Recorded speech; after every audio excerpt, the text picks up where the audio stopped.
Hey everyone, this is our week 5 lesson on kind of taking a break from the statistics of the descriptive statistics and how it's going into normal curves. And we're going to look at bivariate and multivariate research designs to help us kind of choose the variables we are going to be looking at and understanding why we are choosing each variable and putting it into our research design. So the basic way of thinking about research is looking at how one variable is connected to another. Now we could look at just association, which is one variable associated with another, and inferential, in which, or another way of looking at it is correlation, and we'll talk about that in a second. But so one of the best ways to think about this in general is always about when a variable changes, does it affect a change in another variable? And when we're looking at survey data, that might not make much sense because, we're looking at people's cases, and so they are personally not changing in general. But we're looking at essentially, does the second variable, is it the average of the second variable? Is it different for different categories of variable one? So let's think about if we were looking at our gender and, or not gender, our religion and class associated, right? We're not going to look at if one of them causes the other. We just want to see if they are associated, if they are connected and how they change. So what we'd be looking at is, each religion, does it have a different does it have a different average of class, right? Do you see more low class in evangelical Protestantism, whereas in Buddhism you see more working class, and then in Black Protestantism do you see more working or middle class, and then in Catholicism do you see more high class, right?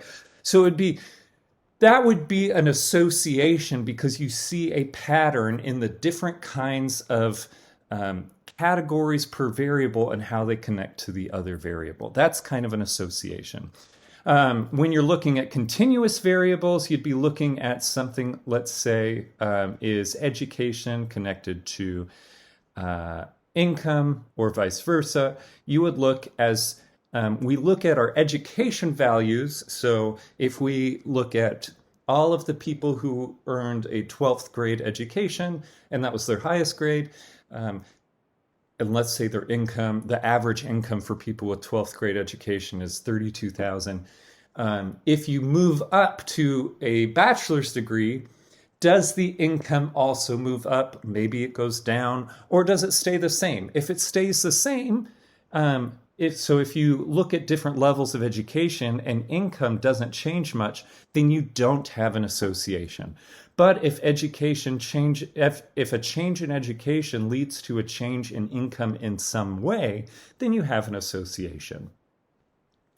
Correlations are really trying to do more of the explaining of different variables and how they lead to a change in another variable. So this is when we start talking about things like explanatory or independent variables, and then dependent variables.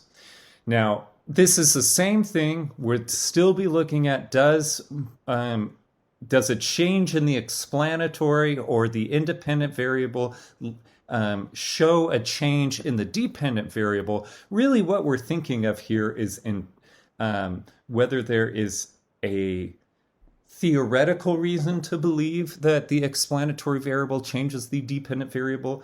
And the most common way of thinking about that is, does it come before? So one way, so when you're looking at how are education and income related, usually someone gets their education and then goes to work. So we usually think of that as your education is affecting your income. We're not going to say completely determines it or causes your income, But it does affect how your income is. Usually people with a higher income or a higher education have a higher income. So that comes both in terms of time, but also it makes sense theoretically that someone with a higher education level would also have a higher income level. Okay? So this is generally what we're looking for, and this is how bivariate associations are looked at. The logic of correlation is when we're looking at does a change in one variable lead to a change in another variable, the logic here is when we're doing statistical analysis is you have a whole data set and your values of that data set are all over the place. So we could say it varies for every variable. So if we're thinking about education, you have anywhere between zero education and a PhD or a JD or an MD, right? So there's a lot of variation in that variable. And we want to try to see if there are other variables, these are the explanatory variables, that explain that wealth of variation. If they can explain why some people have a lot of education or a lot of income or a lot of education or why they have a little bit of education. Here's an example. So let's assume we wanted to see, does age affect a student's GPA? So if a student is, for example, going to college later in life, or maybe they are going really early, they graduated from high school early or entering college, does that affect their GPA? And so this is kind of just abstract. Let's say this is how we could conceptualize GPA, is there's this much variation, right? That's all the different kinds of GPAs that we have in our data set. What we're doing is we're overlaying age, the variations of age, and seeing where they match up. How much age is connected to that GPA, and the overlap is the percentage of the variation that age explains. So that's what we're doing statistically, is trying to find how much age helps explain the variation of GPA. And then the remaining portion is that unexplained variation that we might use by other variables, or that humans are just messy and there's agency, and so there's unexplained variation just because of the variability of humans. But this is kind of what we're doing with correlations, is trying to explain the variation of a variable using the variation of other variables.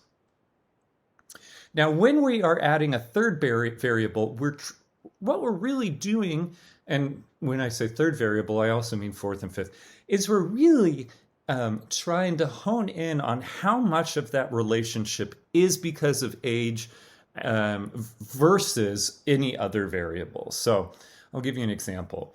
This is a very common jokey example, but it is also true that when we see ice cream sales go up, violent crime also goes up. Now, just because they're connected does not mean that ice cream sales are causing people to go out and commit violent crimes.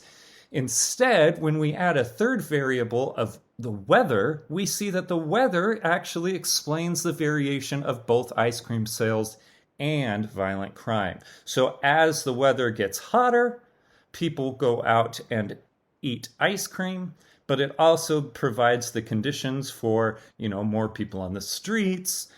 Temperatures rise. If people don't have AC or any kind of cooling, that actually creates a lot of psychological stress, and so it might lead to more violent crime, right? So adding weather helps explain that the relationship between ice cream sales and violent crime actually does not exist. It is more of a weather explanation. And this is called a spurious relationship, when you have two variables that seem related, but they're actually both caused by a third variable. Another type of relationship is called an intervening relationship. This is when, for example, let's take education and income. It is not true that the second you get a diploma, your income just shoots up, right? So I can't go to college, get a master's degree, and then suddenly I'm being given more money. That's not how it works. And so what really happens is you get an education that allows you to get a better job, which then pays more money. So it's an intervening relationship is one in which the way that your independent variable affects the dependent variable is through a third variable. So yes, education does affect income, but only because it allows you to get a better job. So occupational prestige. So instead of X affecting Y directly, X affects Y through Z. Okay? One of the ways to look at this in terms of categorical relationships would be we see that in education, white people tend to have higher levels of education than Black communities. Now, it does not mean that because you are born white that you come out with a higher education level, or because you are born Black you come out with a lower education level. So there must be something in between your race and your education level. And one of those things could be systemic racism, that for white people, they experience less systemic racism, and thus systemic racism has less of an impact on their educational level, whereas Black communities feel or experience more systemic racism, therefore systemic racism has an increase effect on their education level. So this is still the intervening variable, where X affects Y, but through Z. A third type of check on the X and Y is called an interactive relationship. So here we have an income variable that is positively correlated with job satisfaction. That means as income goes up, so does job satisfaction. Or as income goes down, so does job satisfaction. And an interactive relationship is one that affects that relationship. An interactive variable will come in and change the way in which income, or X, affects Y. So let's say you had a variable about the stress of job, and that makes income less important for job satisfaction. So instead of income leading to a change in stress of job, which leads to a change in job satisfaction, the stress of the job will change how income affects job satisfaction. And this kind of makes sense if you think about if you have a really high-paying job that's low stress, you probably will have a really high job satisfaction. But if you have a really high-paying job with really huge amounts of stress, it probably won't translate as much to high job satisfaction. That doesn't mean it will be negative, but it will probably affect it less. So this is called an interactive relationship, in which a third relationship changes how X affects Y. To look at an interactive relationship categorically, we could be looking at an aggression score of an officer. Let's say that a researcher went in and took a survey of various officers in a city's police department, and they were able to determine how likely each officer would be aggressive. And the researcher found that the higher the aggression score of an officer, the higher the rates of police brutality from that officer. Now, we could also include a categorical variable that on how that aggression score affects brutality, that perhaps for race, when the aggression score of the officer is met with a white citizen, that relationship between aggression and the police brutality is weaker. Whereas if the aggression score is met with a Black citizen, then that relationship between X and Y is stronger. Okay, so again, interactive relationships are when a third variable, Z, affects the way and the strength in which X leads to Y. A direct relationship is one in which your third variable has no change on your X and Y. So let's say we're looking at income and job satisfaction, and we want to see if race affects that. And when we put race in, we see that there is no change in how income leads to job satisfaction. This would mean that race does not affect X and Y, and there's a direct relationship between X and Y. So as you're working through, you will want to think about the different kinds of ways that X and Y might be related to each other and use third, fourth, fifth, sixth variables to test that out.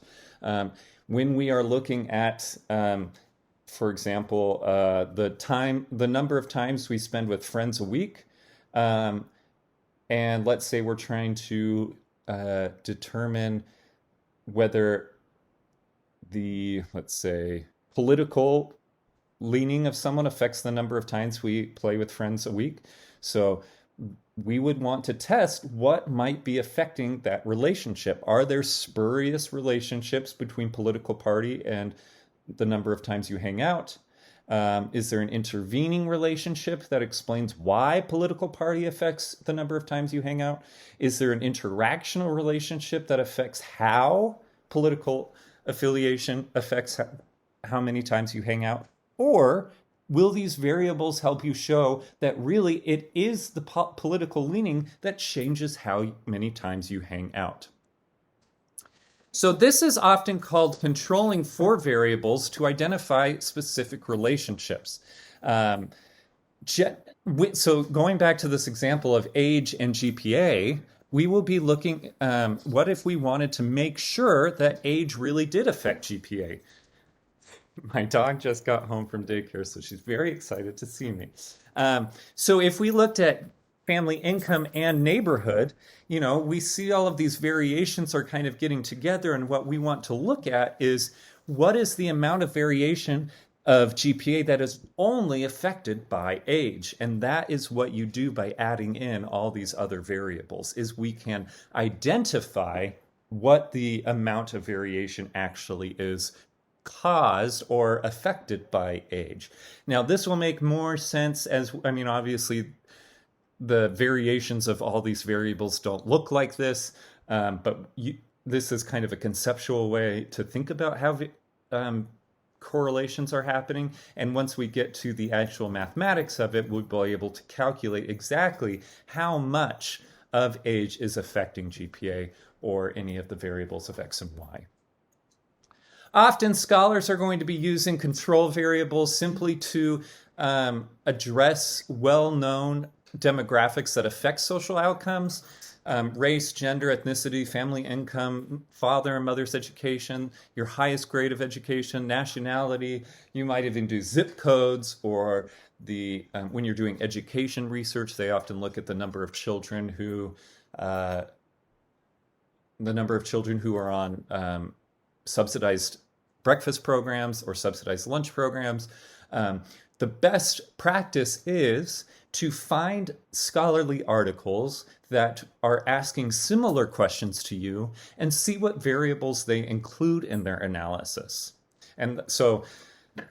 But overall, this is what we'll be looking at, and I want you to think about what your variables are, and think about what possible variables might be affecting that relationship, especially when you identify the variables you're most interested in. And I want you to think about these four ways of third variables interacting. Remember, we talked about it exposing a direct relationship, a spurious relationship, an intervening relationship, or an interactive relationship. Okay, thanks everyone. We will see you on Thursday.